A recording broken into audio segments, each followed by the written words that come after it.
जय भीम दोस्तों, जय भीम हिस्ट्री रिसर्च सेंटर में आपका स्वागत है। आज हम 2021 के युग में जी रहे हैं और आज देखा जाए तो हम काफी एडवांस टेक्नोलॉजी के साये में जी रहे हैं। मगर कल्पना कीजिए कि आज से 74 साल पहले जब हमारा देश आजाद हुआ था, उस वक्त लोगों की क्या जिंदगी थी। आखिर उस वक्त कितनी देश में महंगाई थी और उस वक्त के लोगों का गुजारा किस प्रकार चलता था। चलिए आज के इस वीडियो रिपोर्ट में हम कुछ इन्हीं सवालों का जवाब खगालते हैं। दोस्तों, कहते हैं कि वक्त का पहिया कभी थमता नहीं है और इन्हीं वक्त के थपेड़ों के साथ ये दुनिया भी बदल जाती है। भारत देश को आजाद हुए आज कई साल बीत चुके हैं और इन सालों में भारत की पूरी तरह से तस्वीर बदल गई है।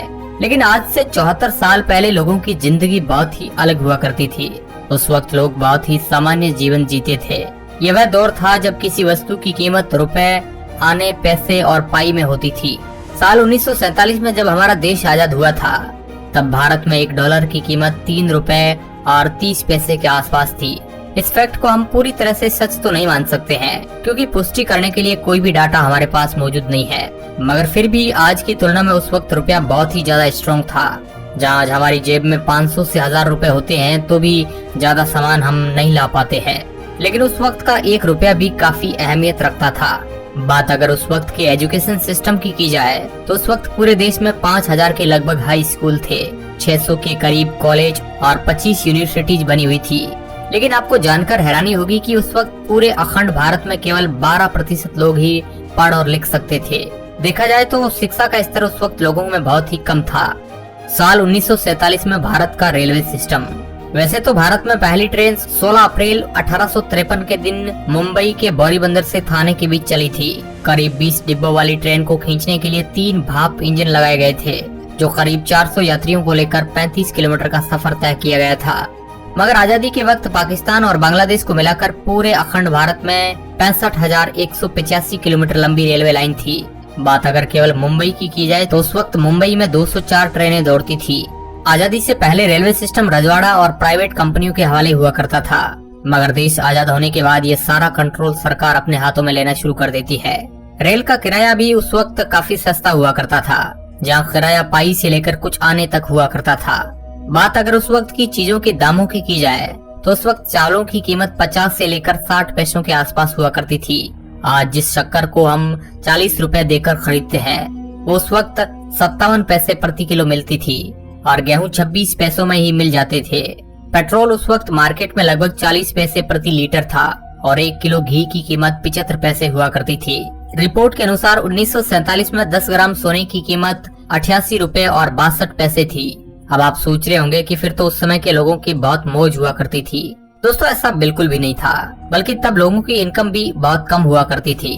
तब अच्छी कमाई करने वाले इंसान की भी सैलरी 150 रुपए से ज्यादा नहीं होती थी। उस वक्त इतनी कम तनख्वाह में भी कम खर्च में आसानी से जीवन निर्वाह हो जाता था। मगर महंगाई कम होने के बावजूद भी लोगों को आज की तरह ऐशो आराम की जिंदगी नसीब नहीं होती थी। उसके उलट आज महंगाई बहुत ज्यादा होने के बावजूद भी हम मौज मस्ती वाली जिंदगी गुजारते हैं। लेकिन एक बात यहाँ पर है कि उस वक्त लोग कम पैसों में भी अपनी जरूरतें पूरी कर लेते थे। आज हम चाहे कितने भी पैसे कमा ले, लेकिन हमारी ख्वाहिशें पूरी नहीं होने वाली है।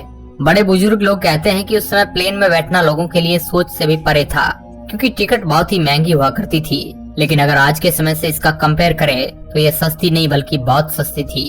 उस समय मुंबई से अहमदाबाद का हवाई टिकट 18 रुपए में मिलता था। वैसे तो साल 1947 में कई एयरलाइंस कंपनियां थी। इतनी ज्यादा एयरलाइंस कंपनी होने के पीछे वजह यह थी कि अमेरिका ने अपने कई विमानों को द्वितीय विश्व युद्ध के बाद बेच दिया था और उस वक्त भारत के कुछ अमीर लोगों ने उन विमानों को खरीद कर हवाई यात्रा का बिजनेस शुरू कर दिया। लेकिन इसमें कंपटीशन ज्यादा होने के कारण कई एयरलाइंस कंपनियां बर्बाद हो गई थी। साल 1947 में जब भारत आजाद हुआ था तो उस वक्त भारत में 15 एयरपोर्ट थे। बात अगर साल 1947 में सड़कों पर दौड़ने वाली गाड़ियों की जाए तो उस वक्त हिंदुस्तान मोटर्स और महिंद्रा जैसी गाड़ियां सड़कों पर दौड़ने लग गई थी और कुछ बसों को भी यातायात के रूप में उपयोग किया जाता था। किराए के रूप में 4 आना वसूला जाता था। साल 1928 तक अमेरिकन कंपनी जनरल मोटर्स का भारत में आगमन हो चुका था और जनरल मोटर के ट्रक भारत की सड़कों पर दौड़ते थे। लेकिन भारत आजाद होने के बाद इस कंपनी को भारत सरकार की तरफ से बड़ा झटका लगा और इसकी छुट्टी कर दी गई, क्योंकि ये स्वदेशी कंपनी हिंदुस्तान मोटर्स को टक्कर दे रही थी।